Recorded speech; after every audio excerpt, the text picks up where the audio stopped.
Puji Tuhan, terima kasih. Semoga dengan bacaan kita tadi dapat memperpanjang jalannya acara pada siang hari ini. Acara kedua yaitu acara inti berbagi pemahaman dan penerapan budaya positif di sekolah yang akan disampaikan oleh beliau Ibu Nurfiko SPD selaku CGP Angkatan 11 TKI Salawati 1 Kota Pekalongan. Kepada Ibu Nurfiko SPD kami persilakan.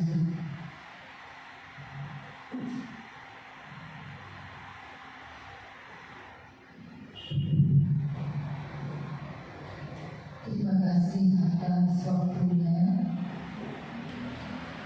Bismillahirrahmanirrahim. Assalamualaikum warahmatullahi wabarakatuh. Waalaikumsalam warahmatullahi wabarakatuh. Bismillahirrahmanirrahim. Alhamdulillahirabbil alamin. Wa bihi nasta'in ala umuri dunya waddin wa ala alihi wa sahbihi ajma'in. La haula wa la quwwata illa billah. Amma ba'd. Yang saya hormati ibu-ibu, guru, KB Islam Bakti Kota Pekalongan.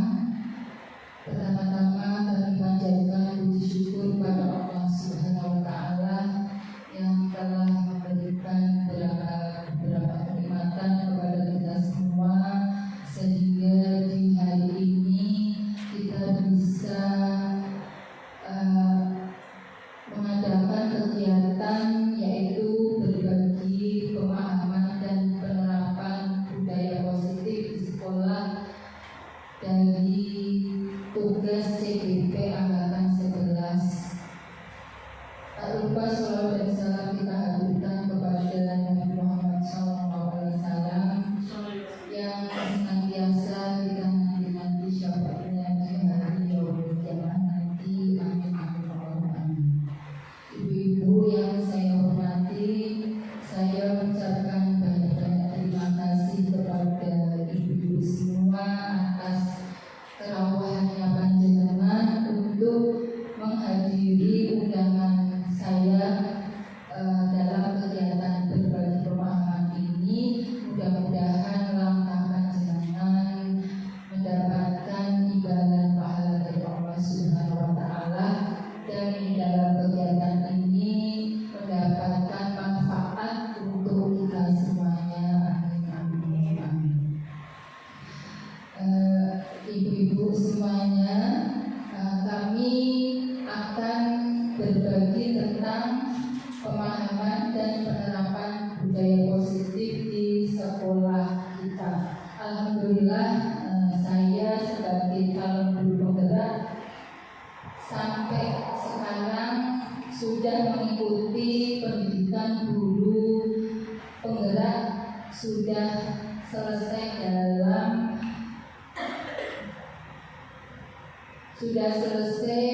dalam materi modul 1, yaitu dari modul 1 itu terdiri dari 4 modul ibu semua. Modul 1.1 yaitu refleksi filosofi pendidikan nasional Ki Hajar Dewantoro. Modul 1.2 yaitu nilai-nilai dan peran guru penggerak. Modul 1.3 visi guru penggerak. Modul 1.4 budaya positif. Dari modul 1 ini saya ingin berbagi pada panjenengan semua. Yang pertama modul 1.1 yaitu filosofi pendidikan nasional Ki Hajar Dewantoro. Dasar pendidikan Ki Hajar Dewantoro yaitu menuntun. Menurut Ki Hajar Dewantoro, pendidikan diartikan sebagai tuntunan dalam hidup tumbuhnya anak-anak. Maksud pendidikan yaitu menuntun segala kodrat yang ada pada anak-anak agar mereka dapat mencapai keselamatan dan kebahagiaan yang setinggi-tingginya, baik sebagai manusia maupun sebagai anggota masyarakat. Ini maksud pendidikan yang diutarakan dari Ki Hajar Dewantoro. Seperti semboyannya Ki Hajar Dewantoro adalah ing ngarsa sumpulodo ing madya mangunkarso tuturi handayani, yang artinya ing ngarsa sumpulodo artinya di depan memberikan contoh. Sebagai guru kita di depan itu memberikan contoh kepada anak-anak kita, kepada murid-murid kita. Ing madya mangunkarso artinya di tengah membangun semangat atau motivasi. Sebagai guru kita kalau posisi di tengah berarti kita itu harus memberikan semangat atau motivasi kepada anak-anak didik kita. Tuturi handayani artinya di belakang memberikan dorongan. Misalkan kita di belakang berarti kita harus memberikan dorongan kepada anak-anak didik kita. Anak-anak itu sebagai makhluk manusia dan benda hidup, sehingga mereka hidup dan tumbuh menurut kodratnya sendiri. Kita sebagai pendidik hanya dapat menuntun tumbuh atau hidupnya kekuatan-kekuatan itu agar dapat memperbaiki lakunya atau bukan dasarnya hidup dan tumbuhnya itu. Pendidikan diibaratkan petani. Petani yang menanam padi hanya dapat menuntut tumbuhnya padi. Ia dapat memperbaiki tanah, memelihara tanaman padi, memberi pupuk dan air, membasmi ulat-ulat atau jamur yang mengganggu hidup tanaman padi dan lain sebagainya. Nah, pendidikan itu ibaratkan seperti petani ibu-ibu semua. Misalkan kita ibarat petani itu menanam padi itu kita melihat lahannya, itu guru itu juga melihat latar belakang anak-anak itu sendiri. Terus dari kita melihat latar belakang anak-anak itu kita itu melihat kebutuhan dari anak itu seperti apa. Itu pendidikan itu mengajunya seperti itu. Dasar pendidikan Ki Hajar Dewantoro yaitu merdeka. Merdeka di sini yaitu merdeka yang bertanggung jawab. Dua kodrat anak yaitu bermain seperti olah cipta, olah rasa, dan olah karsa.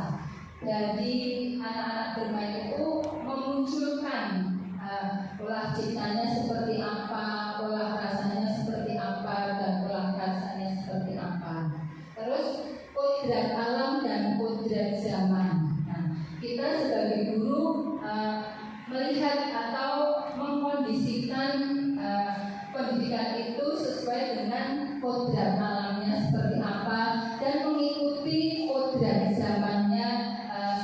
Kalau seperti sekarang zamannya melalui dengan teknologi-teknologi lah, itu kita sebagai guru harus mengikuti zaman juga. Terus yang terakhir berpihak pada murid. Nah, pendidikan itu harus berpihak pada murid. Semua kegiatan atau pembelajaran yang kita berikan ke anak itu harus berpihak pada murid. Murid itu dalam mendapatkan pembelajaran itu harus dengan minat muridnya itu seperti apa. Selanjutnya tadi modul 1.1 alhamdulillah sudah. Selanjutnya modul 1.2 ibu-ibu. Dalam modul 1.2 yaitu nilai-nilai dan peran guru penggerak.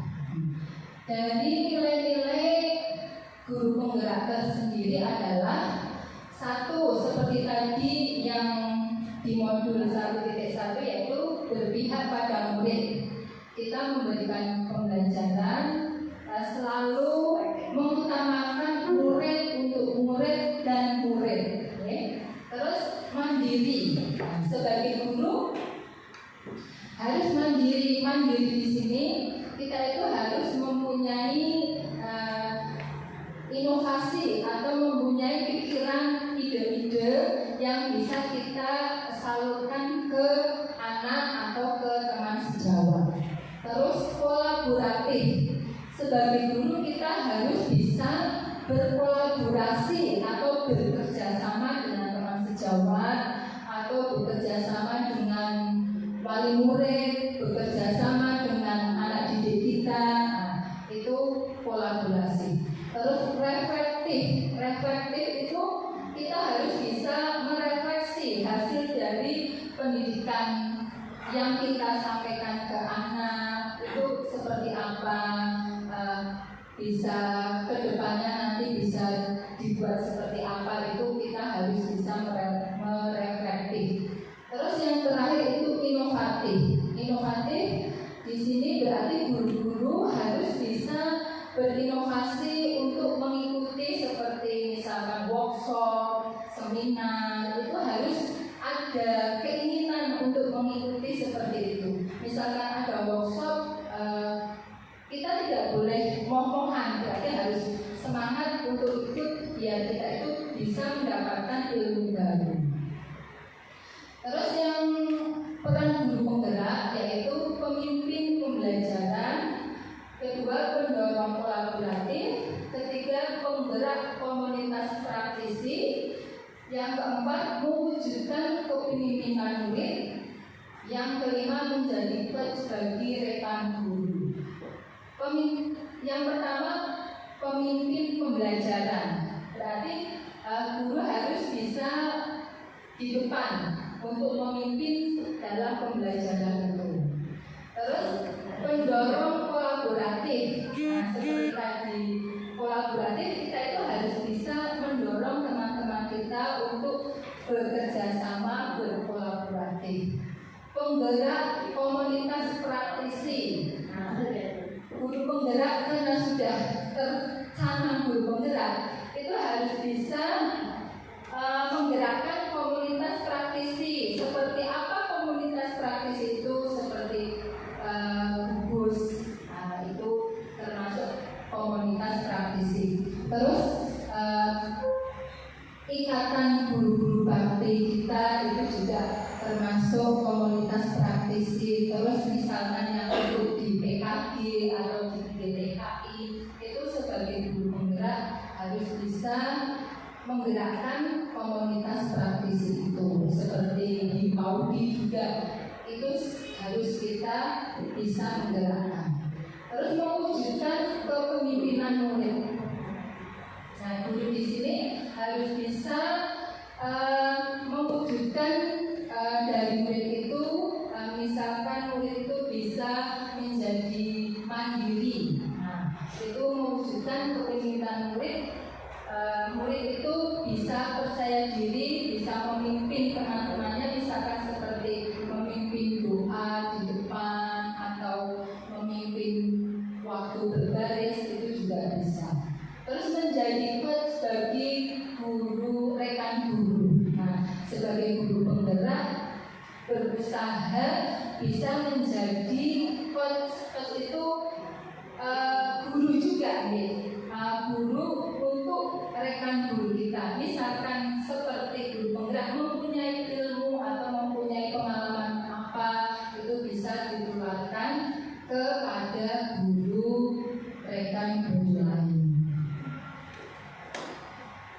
Selanjutnya modul 1.3 yaitu visi guru penggerak. Di dalam visi guru penggerak itu, visi adalah representasi visual kita akan masa depan. Pengembangan visi yang jelas akan membantu kita dalam upaya mewujudkan terwujudnya peserta didik yang sesuai dengan dimensi profil pelajar Pancasila. Nah, visi itu pandangan kita untuk anak didik kita itu ke masa depan. Makanya setiap lembaga itu harus mempunyai visi, dan guru penggerak pun harus mempunyai visi. Nah, visinya apa untuk masa depan anak didik kita ke depan itu seperti apa? Nah,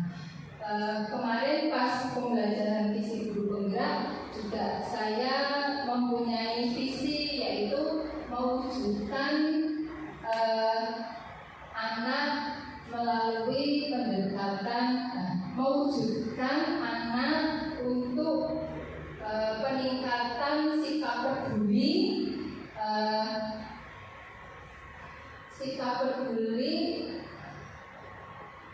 dengan dimensi profil pelajar Pancasila. Itu pendidikan sekarang ini karena muaranya itu di profil pelajar Pancasila itu ibu-ibu semua. Selanjutnya modul 1.4 yaitu budaya positif. Apa itu budaya positif? Budaya positif adalah nilai-nilai, keyakinan-keyakinan, dan kebiasaan-kebiasaan yang berpihak pada murid agar murid dapat tumbuh dan berkembang menjadi pribadi yang bertanggung jawab, kritis, dan penuh hormat. Selanjutnya, dari budaya positif itu terdiri dari beberapa konsep ibu-ibu semua. Nah, ini konsep dari budaya positif. 1. Disiplin positif dan nilai-nilai kebajikan universal. 2. Teori motivasi, hukuman, dan penghargaan restitusi. 3. Keyakinan kelas. 4. Kebutuhan dasar manusia dan dunia berkualitas. 5. Restitusi 5 posisi kontrol. 6. Restitusi segitiga restitusi. Konsep budaya positif itu ada 6 ibu. 1. Disiplin positif dan nilai-nilai kebajikan universal. Di dalam pembelajaran dengan paradigma baru, pembelajaran dengan paradigma baru merupakan pembelajaran yang dirancang berdasarkan prinsip pembelajaran berdiferensiasi, sehingga para peserta didik belajar sesuai kebutuhannya berdasarkan tahap perkembangan sesuai teori psikologi modern untuk mewujudkan profil pelajar Pancasila. Nah, di dalam pembelajaran sekarang memang muaranya 1, yaitu profil pelajar Pancasila.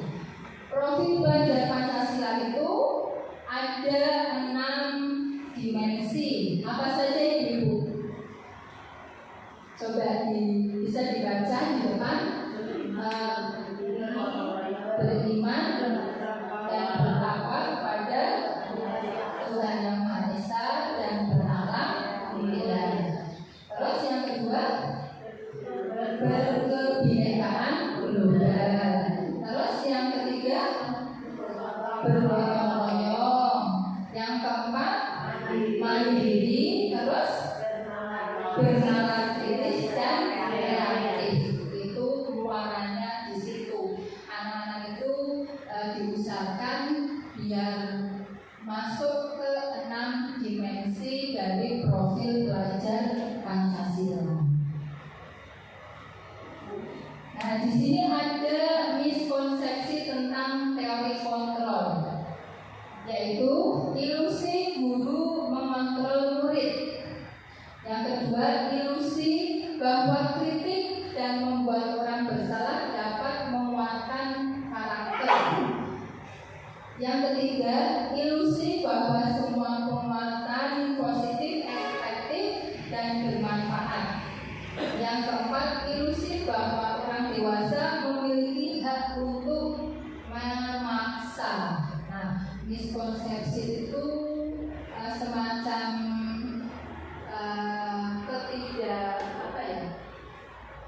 miskonsepsi itu kesalahpahaman dari beberapa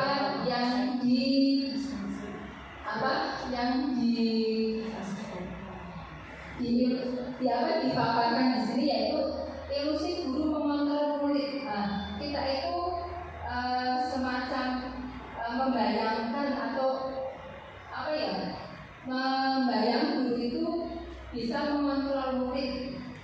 Terus bahwa kritik dan membuat orang bersalah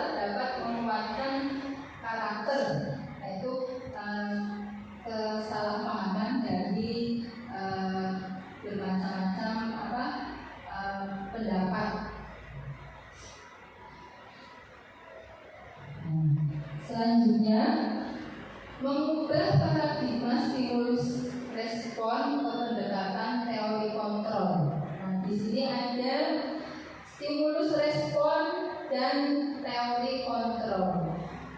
Stimulus respon yang pertama, kita mencoba mengubah orang agar berpandangan sama dengan kita. Nah, teori kontrolnya seperti apa? Kita berusaha memahami pandangan orang lain tentang dunia. Kalau teori kontrol itu semacam kalimat yang positif, didengarkan itu enak. Tapi kalau stimulus respon itu kalimatnya kalau didengarkan kurang enak. Berarti kalimatnya itu belum berbentuk kalimat positif. Yang kedua, perilaku buruk dilihat sebagai suatu kesalahan. Nah, teori kontrolnya semua perilaku memiliki tujuan. Yang ketiga, orang lain bisa mengontrol saya. Teori kontrolnya apa? Hanya Anda yang bisa mengontrol diri Anda. Berarti diri sendiri hanya bisa mengontrol diri kita sendiri.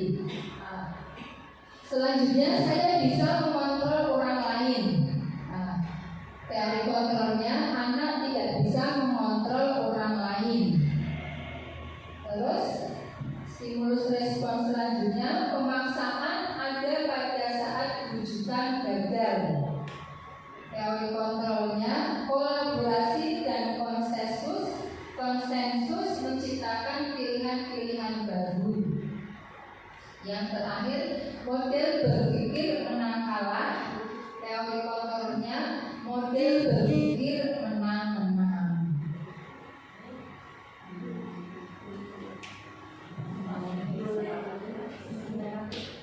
Menang-menang berarti ya tidak ada yang kalah, berarti menang. Nah, semuanya menang. Di sini saya sampaikan juga tentang disiplin positif. Disiplin berasal dari kata disiplinan yang artinya belajar. Disiplin mengacu pada disiplin diri yang memiliki tanggung jawab terhadap apa yang dilakukannya berdasarkan nilai-nilai yang diyakini. Disiplin positif merupakan salah satu cara penerapan disiplin yang bertujuan untuk menumbuhkan kesadaran serta memperdayakan peserta didik tanpa imbalan penghargaan atau reward, ancaman atau hukuman. Sebagai pendidik, tujuan kita adalah menciptakan peserta didik yang memiliki disiplin diri sehingga mereka berperilaku mengacu pada nilai-nilai kebajikan,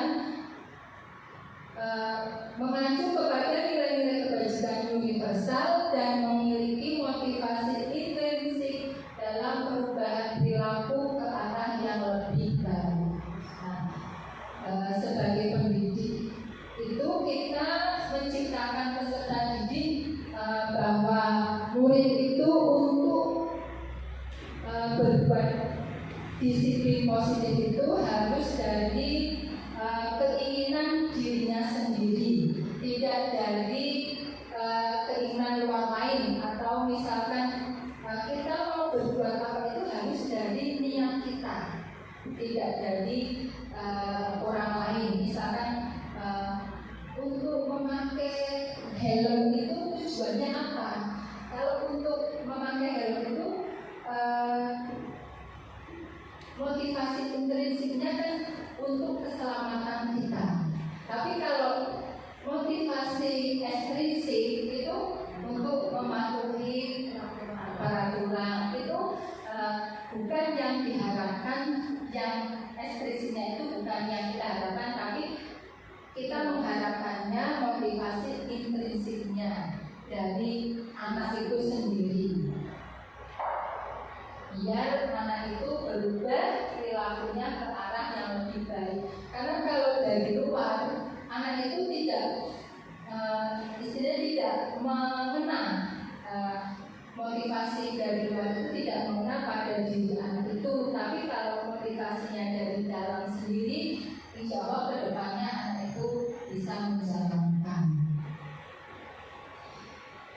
Nilai-nilai kebajikan universal, nilai yang disepakati bersama, lepas dari suku bangsa, agama, bahasa maupun latar belakang. Nah, di sini contoh-contoh nilai kebajikan universal ibu-ibu, seperti nilai kebajikan universal dari profil pelajar Pancasila, yaitu dari 6 dimensi tadi: beriman dan bertakwa pada Tuhan Yang Maha Esa dan berakhlak mulia. Terus berkebinekaan global, gotong royong, mandiri, kreatif, dan bernalar kritis. Nah, ini ada contoh lagi dari Ibu Primarias program, yaitu toleransi, rasa hormat, integritas, mandiri, menghargai, antusias, empati, keingintahuan, kreativitas, kerjasama, percaya diri, dan komitmen. Terus contoh lain lagi dari keterampilan hidup atau life skill, itu dapat dipercaya, lurus hati, pendengar yang aktif, tidak merendahkan orang lain, dan memberikan yang terbaik dari diri. Ini contoh-contoh dari nilai kebajikan tersebut. Yang kedua yaitu konsep yang kedua, teori motivasi, hukuman, dan penghargaan restitusi. Teori motivasi perilaku manusia, yaitu ada 2 macam ibu-ibu yang tadi sudah saya sampaikan, yaitu motivasi ekstrinsik dan motivasi intrinsik. Kalau motivasi ekstrinsik biasanya orang itu untuk menghindari dari ketidaknyamanan atau hukuman, biar orang itu tidak mendapatkan hukuman atau biar orang itu bisa nyaman. Itu motivasinya selalu dari ekstrinsik. Terus untuk mendapatkan imbalan, misalkan kenapa kamu mengikuti lomba biar dapat hadiah, itu kan, itu motivasinya dari ekstrinsik. Terus kalau motivasi intrinsik, untuk menjadi orang yang mereka inginkan dan menghargai diri sendiri dengan nilai-nilai yang mereka percaya. Ya. Selanjutnya, hukuman dan penghargaan. Nah, di sini ada contoh-contoh dari hukuman, konsekuensi, dan restitusi. Kalau hukuman itu yang hasilnya yaitu sesuatu yang menyakitkan harus terjadi. Kalau anak-anak dihukum kan pasti biasanya kadang anak itu sakit hati atau kecewa, itu jatuhnya dari hukuman seperti itu. Terus tidak nyaman untuk murid atau anak untuk jangka panjang ke depannya, itu tidak nyaman karena kalau sudah terkena hukuman biasanya kepikiran, ya, ada istilahnya sudah ada coretannya, ya, ada garis merahnya. Terus korban mendapatkan keadilan, biasanya si yang mendapatkan hukuman itu biasanya mendapatkan keadilan atau tidak, seperti itu. Terus murid atau anak akan tersakiti. Kalau konsekuensi, sesuatu harus terjadi. Yang kedua, tidak nyaman untuk murid atau anak untuk jangka pendek. Soalnya kalau konsekuensi itu sesuatu yang sudah kita bentuk. Misalkan kita membuat peraturan tidak dilaksanakan, itu ada konsekuensinya, seperti itu. Jadi untuk jangka pendek itu anak-anak tidak nyaman. Korban bisa diabaikan. Kok bisa diabaikan? Karena sudah ada keterangan konsekuensinya melakukan kesalahan apa, ada konsekuensinya. Jadi korban itu tidak diberikan keadilan, tapi diabaikan saja. Terus murid atau anak dibuat tidak nyaman karena mendapatkan konsekuensi. Jadi murid itu terasa tidak nyaman. Terus kalau restitusi itu merupakan pilihan. Yang kedua, menguatkan murid atau anak dalam jangka waktu panjang. Korban mendapatkan ganti. Terus yang terakhir, murid atau anak mendapatkan penguatan. Nah, dari contoh ini hukuman atau penghargaan yang terbaik itu adalah restitusi ini, Bu. Karena restitusi ini adalah untuk mencari solusi dari anak itu yang melakukan kesalahan atau pelanggaran. Jadi yang terbaik kita laksanakan sebagai guru, misalkan kita melihat anak kita itu melakukan kesalahan, kita ambilnya yang restitusi ini. Apa itu restitusi? Restitusi adalah proses menciptakan kondisi bagi murid untuk memperbaiki kesalahan mereka, sehingga mereka bisa kembali pada kelompok mereka dengan karakter yang lebih kuat.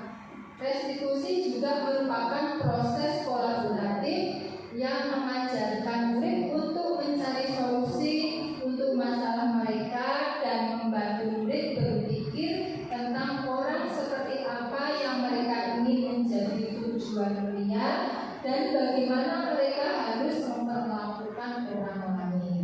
Itu yang paling baik itu yang dilaksanakan oleh guru itu melakukan restitusi, tapi tidak melakukan hukuman, tidak melakukan konsekuensi, tapi melakukannya restitusi. Nah, di sini ada 9 ciri restitusi, yaitu 1, bukan untuk menebus kesalahan, namun untuk belajar dari kesalahan. 2, memperbaiki hubungan. 3, tawaran bukan paksaan. 4, restitusi menuntut untuk melihat ke dalam diri. 5, restitusi mencari kebutuhan dasar yang mendasari tindakan. 6, restitusi diri adalah cara yang paling baik. 7, restitusi fokus pada karakter bukan tindakan. 8, restitusi fokus pada solusi. Yang ke-9, restitusi mengembalikan murid yang berbuat salah pada kelompoknya. Nah, makanya kita sebagai guru itu untuk mencari solusi itu memakai tindakan restitusi. Yang ketiga yaitu keyakinan kelas.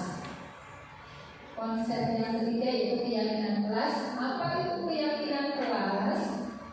Penyatuan pikiran untuk mendapatkan nilai-nilai kebajikan. Pembentukan keyakinan kelas. 1. Keyakinan kelas bersifat abstrak daripada peraturan yang lebih rinci dan konkret. 2. Keyakinan kelas berupa pertanyaan-pertanyaan universal. 3. Pernyataan keyakinan kelas senantiasa dibuat dalam bentuk positif. 4. Keyakinan kelas hendaknya tidak terlalu banyak sehingga mudah diingat dan dipahami oleh semua warga kelas. 5. Keyakinan kelas sebaiknya sesuatu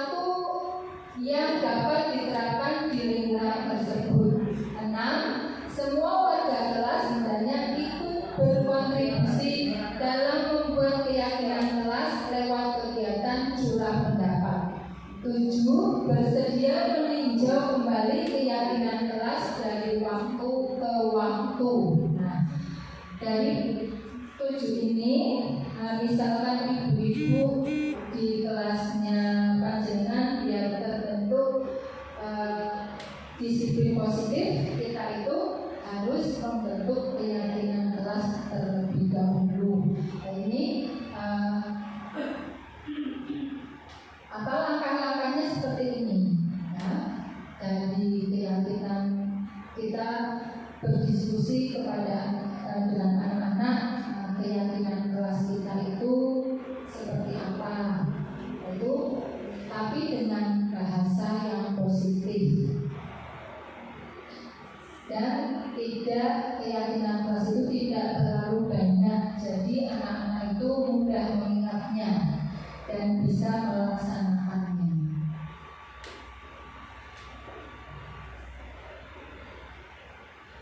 Ini contohnya seperti ini Bu, bunyi keyakinan kelas itu. Kami guru dan murid saling menghargai dan menyayangi. Terus kami murid yang semangat belajar. Yang ketiga, kami murid yang peduli dengan teman-teman. Yang keempat, kami murid yang peduli lingkungan. Nah, kalimatnya positif itu seperti ini. Tapi kan kita sebagai guru harus menjelaskan juga dengan anak-anak. Kami guru dan murid saling menghargai dan menyayangi, berarti kita seperti apa? Terus kami murid yang semangat belajar, berarti kita itu harus seperti harus bagaimana untuk semangat belajar itu? Itu disampaikan ke murid-murid kita biar murid-murid kita itu paham, apalagi kita kan mendidiknya di anak-anak usia dini, jadi diterangkan terlebih dahulu. Selanjutnya 4. Kebutuhan dasar manusia dan dunia berkualitas. Kebutuhan dasar manusia adalah segala sesuatu yang kita lakukan untuk mendapatkan apa yang kita inginkan. Seluruh tindakan yang kita lakukan memiliki tujuan tertentu dan semua usaha terbaik yang kita lakukan adalah dalam rangka agar kebutuhan dasar kita terpenuhi dengan baik. Kebutuhan dasar manusia itu ada 5 hidup. Yang pertama, bertahan hidup atau survival. Yang kedua, kasih sayang dan rasa diterima atau love and belonging. Yang ketiga, penguasaan atau power.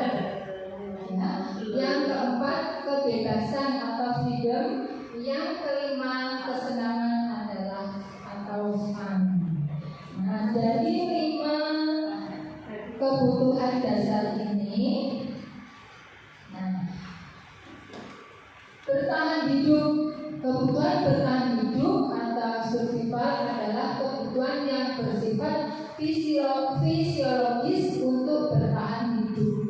Misalnya makan, pakaian, tempat tinggal, terus keamanan, kesehatan itu kebutuhan yang utama bagi manusia itu. Ini yaitu bertahan hidup kan itu kebutuhan utama. Terus yang kedua, kasih sayang dan rasa diterima. Kebutuhan untuk disayangi dan diterima meliputi kebutuhan akan hubungan dan koneksi sosial, kebutuhan untuk memberi dan menerima kasih sayang, dan kebutuhan untuk merasa menjadi dari suatu kelompok. Nah, seperti apa? Yaitu kebutuhan rasa diterima, terus dipedulikan. Nah, manusia itu butuh dipedulikan. Terus manusia itu butuh berbagi. Terus kerjasama menjadi bagian dalam kelompok tertentu. Yang ketiga, penguasaan. Kebutuhan penguasaan. Kebutuhan ini berhubungan dengan kekuatan untuk mencapai sesuatu, menjadi kompeten, menjadi terampil, diakui atas prestasi dan keterampilan didengarkan dan memiliki rasa harga diri. Contohnya harga diri kita itu suatu kebutuhan dasar manusia. Terus keinginan untuk dianggap juga itu merupakan kebutuhan dasar manusia, yaitu dalam konteks penguasaan. Terus berpartisipasi, memimpin diskusi, didengar, itu merupakan kebutuhan dasar manusia yang berbentuk penguasaan.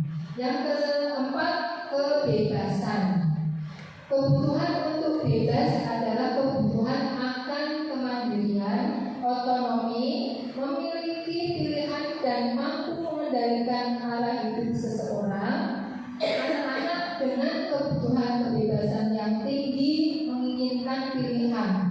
Mereka perlu banyak bergerak, suka mencoba-coba, tidak terlalu terpengaruh orang lain, dan senang mencoba hal baru dan menarik. Nah, contohnya seperti apa?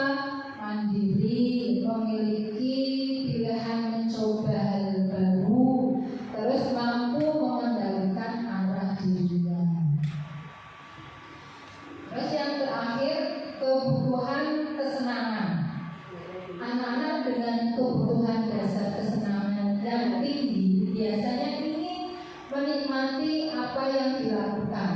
Mereka juga bisa berkonsentrasi tinggi saat mengerjakan hal yang disenangi. Mereka suka bermain dan suka mengoleksi barang, suka bergaul, suka melucu, dan juga menggemaskan. Bahkan saat mereka bertingkah buruk, mereka masih terlihat lucu. Karena itu anak-anak ibu-ibu ya. Kalau orang dewasa mungkin kalau melakukan hal yang buruk tidak lucu, wabu. Tapi kalau anak-anak masih terlihat lucu. Seperti apa? Bermain, humoris, antusiasme, yang tertawa.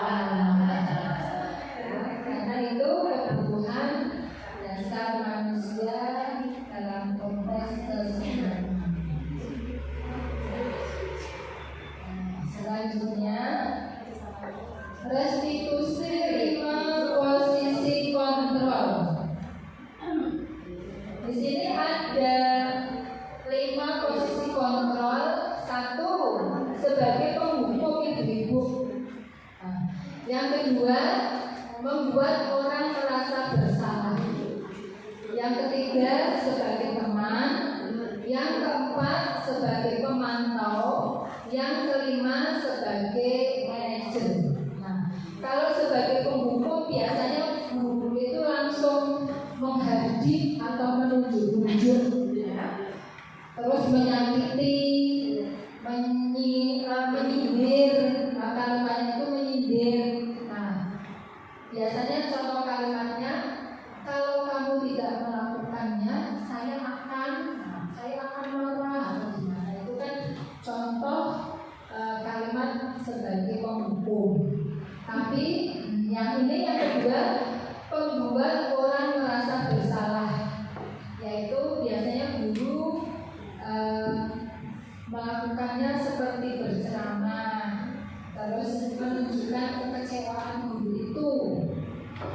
Terus contoh kalimatnya, kamu sudah mengecewakan ibu.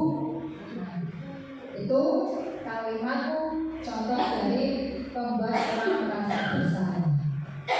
Yang ketiga, sebagai teman, biasanya membuat alasan-alasan untuk muridnya. Nah, contoh kalimatnya biasanya, lakukan demi ibu ya. Nah, terus yang sudah nanti ibu bantu bereskan, itu kalimat kita sebagai teman. Biasanya kalau anak-anak habis bermain, ya sudah nanti ibu bantu. Itu kalimat sebagai teman. Terus yang keempat, sebagai pemantau. Sebagai pemantau biasanya menghitung atau mengukur. Nah, kalimatnya seperti apa? Apa peraturannya? Apa konsekuensinya? Apa yang telah kamu lakukan? Itu pertanyaan dari guru itu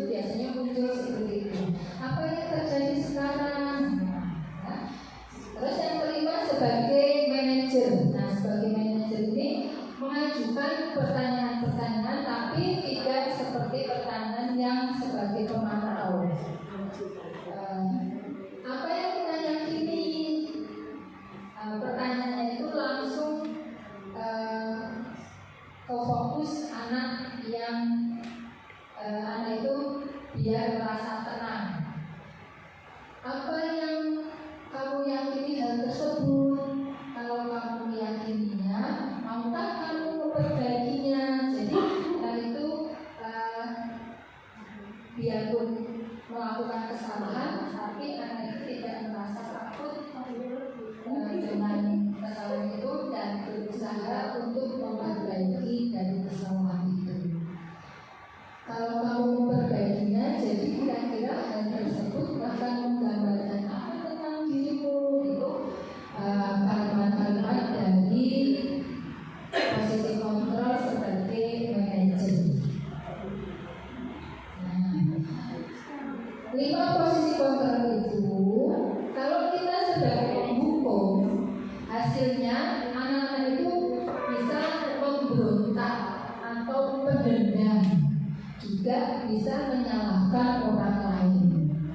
Terus kalau kita sebagai pembuat orang merasa bersalah, hasilnya anak-anak itu biasanya menyembunyikan kesalahannya atau menyangkal, bahwa saya tidak melakukan itu. Nah, biasanya seperti itu. Terus anak-anak itu juga bisa berbohong, ya. Terus kalau sebagai teman, biasanya anak-anak itu bisa ketergantungan, jagake, karena guru itu melaksanakannya sebagai teman. Terus kalau sebagai pemantau, hasilnya anak itu menyesuaikan bila diawasi. Kalau diawasi berarti saya mau berbuat baik, tapi kalau tidak diawasi biasanya melakukannya semaunya sendiri. Terus kalau sebagai manajer, hasilnya untuk menguatkan watak atau karakter anak tersebut. Yang keenam, restitusi. Ketiga, restitusi.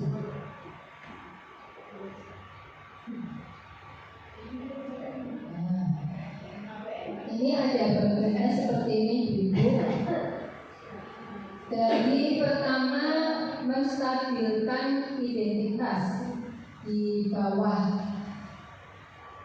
Garis bawah itu menstabilkan identitas. Terus yang sisi, ini namanya sisi kanan apa sisi kiri, Bu? Kalau dengan sisi kiri itu fasilitasi kebutuhan.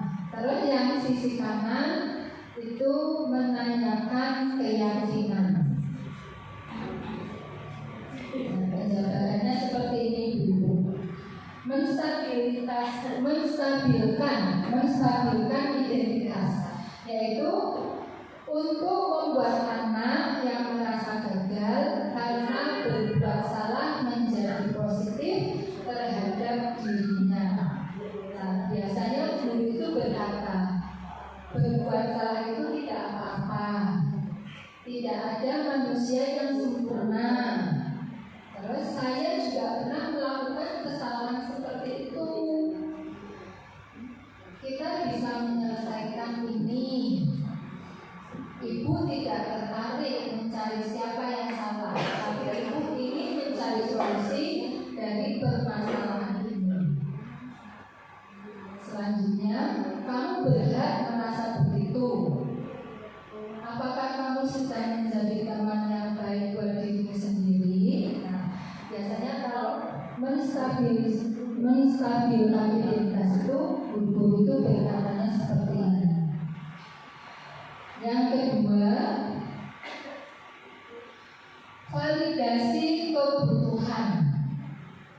Validasi kebutuhan yaitu membuat murid mengenali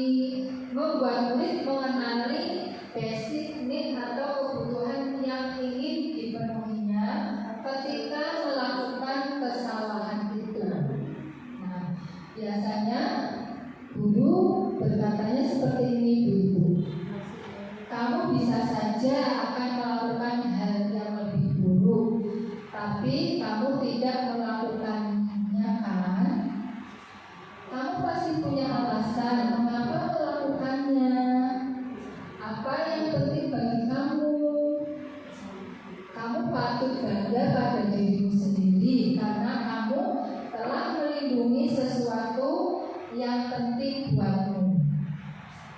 kamu boleh mempertahankan sikap itu, tapi kamu harus menambahkan sikap yang baru. Ini biasanya kalau waktu validasi pemilihan, guru itu mengatakannya seperti ini.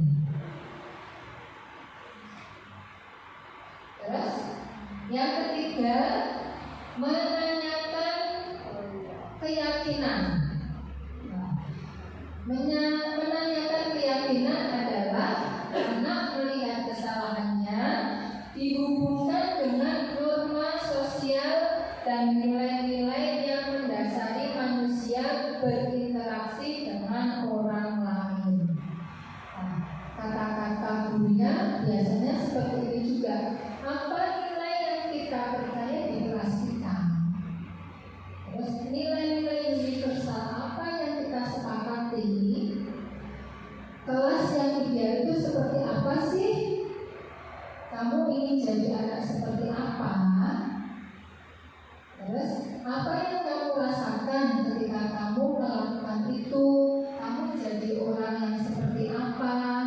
Ini kata-kata guru waktu menanyakan keyakinan pada diri anak yang telah melakukan kesalahan. Ini dari segitiga restitusi tersebut itu. Nah, dari kegiatan 3 restitusi itu kemarin pas tugas di modul 1.4 ada tugas membuat skenario suatu kasus, yaitu saya membuat kasus dari anak-anak, contohnya seperti ini, Bu.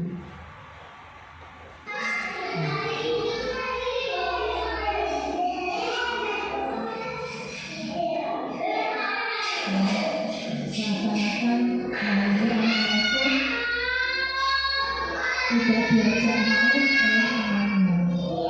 Jadi balonnya itu dirusak oleh salah satu anak itu. Nah, dari kasus ini kita sebagai guru harus bisa memberikan restitusi ke anak tersebut biar anak tersebut itu tidak takut, tidak merasa terlalu bersalah, tapi kita sebagai guru memberikan suatu keyakinan anak itu agar bisa merubah dari kesalahan yang dilakukan anak tersebut. Nah, restitusinya seperti ini.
Contohnya seperti itu.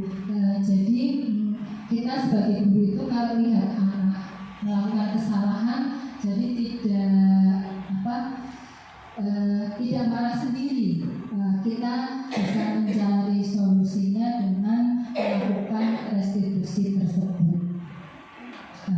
Mungkin dari kegiatan ini ada yang bisa ditanyakan ibu-ibu semua dari kegiatan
Terima kasih atas pertanyaannya Bu Rizky.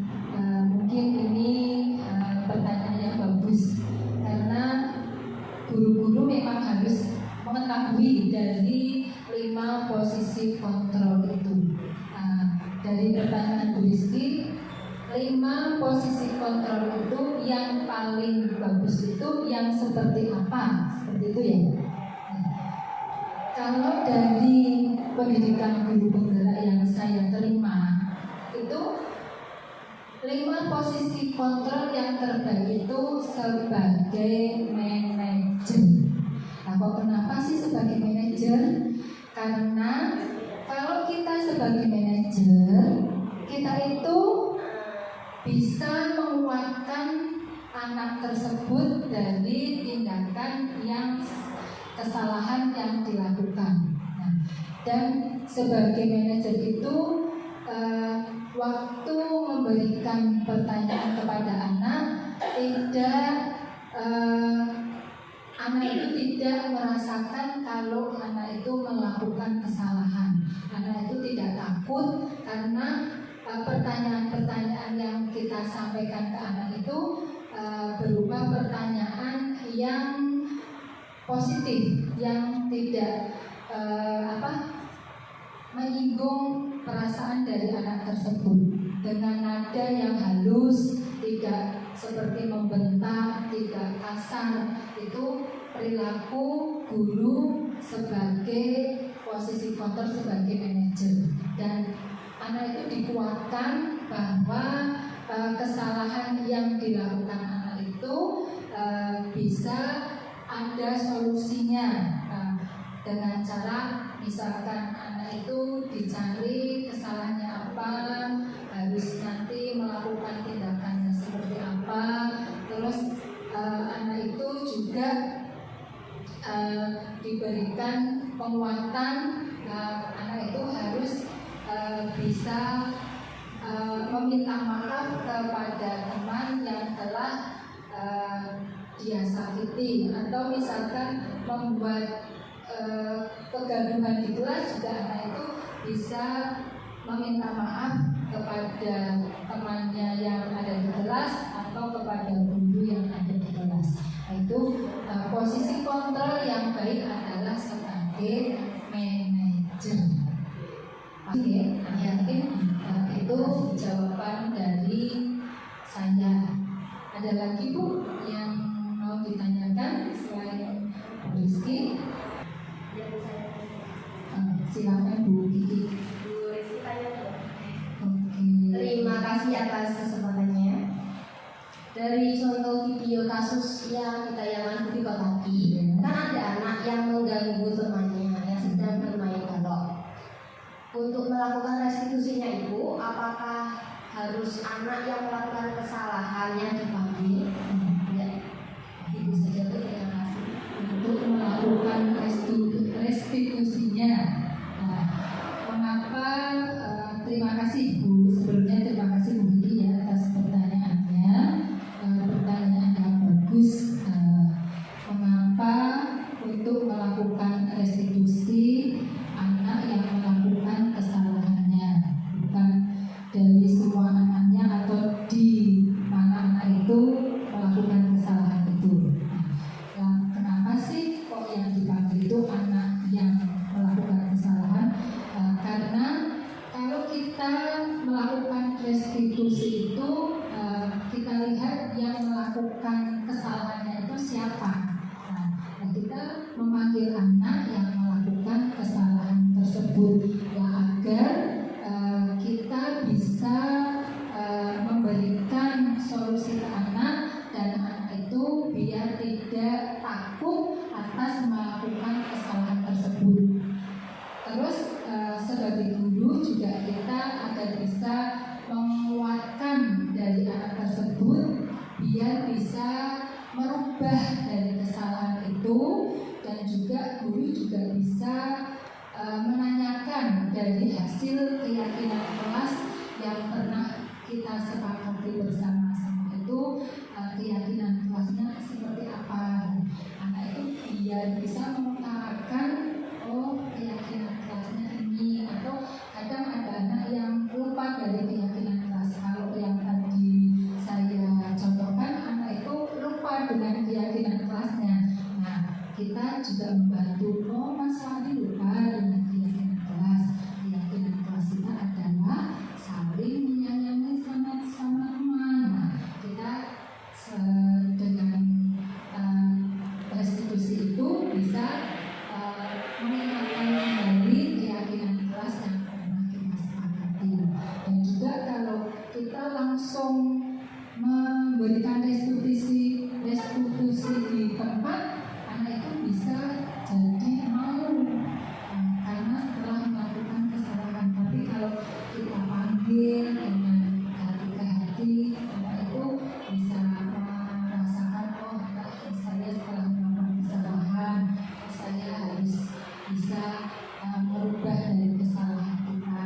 peraturan kelas. Nah, kalau keyakinan kelas itu kita membuat bersama-sama dengan murid dengan berdiskusi keyakinan kelas apa yang mau kita sepakati. Ya, berarti antara guru dan murid itu ada kesepakatan atau ada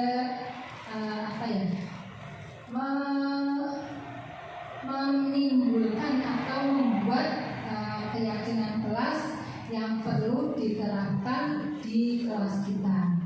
Tapi kalau peraturan sih ya tadi ya. Kalau peraturan itu kita buatnya tidak berdiskusi dengan murid. Murid tidak tahu kalau kita membuat peraturan. Kita buat tersendiri. Jadi murid itu tinggal menerima saja. Tapi kalau keyakinan kelas kita berdiskusi dengan murid apa yang harus kita buat keyakinan kelas di kelas kita. Mungkin seperti itu dulunya. Terima kasih buat sama-sama. Ada lagi Bu pertanyaan? Kalau mungkin sudah tidak pertanyaan cukup deh. Terima kasih atas perhatiannya, atas waktunya ibu-ibu semua telah mengikuti kegiatan saya yaitu berbagi.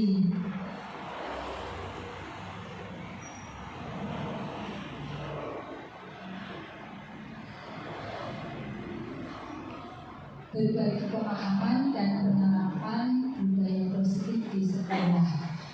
Mudah-mudahan kegiatan ini bermanfaat bagi kita semua. Tapi sebelum kegiatan ini ditutup, lebih efektifnya saya ingin mendengarkan dari ibu-ibu semua refleksi dari kegiatan kita ini seperti apa dan perasaannya bagaimana. Adakah ibu-ibu yang mau menyampaikan ungkapan yang telah ibu-ibu ikuti selama mengikuti kegiatan ini? Ada Bu refleksi dari kegiatan ini seperti apa? Ada?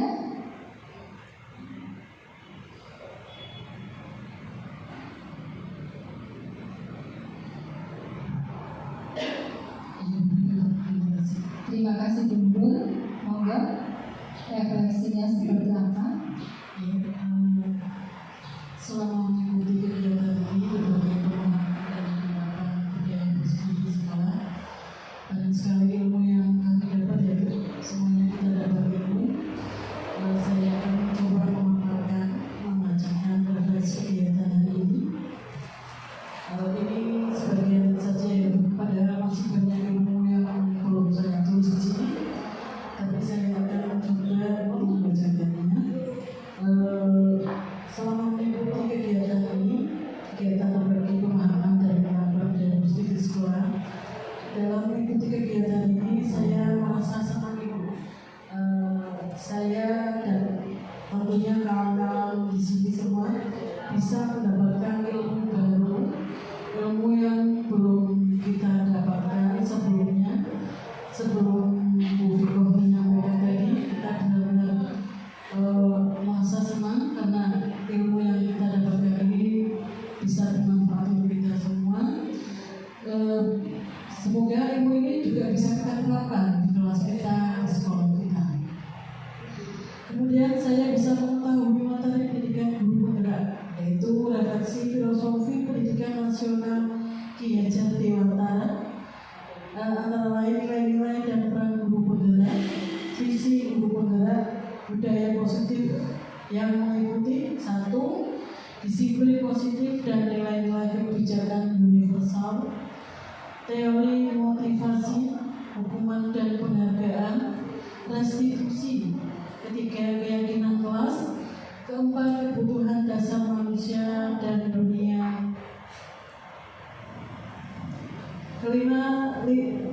posisi kontrol dan keenam segitiga dan seterusnya.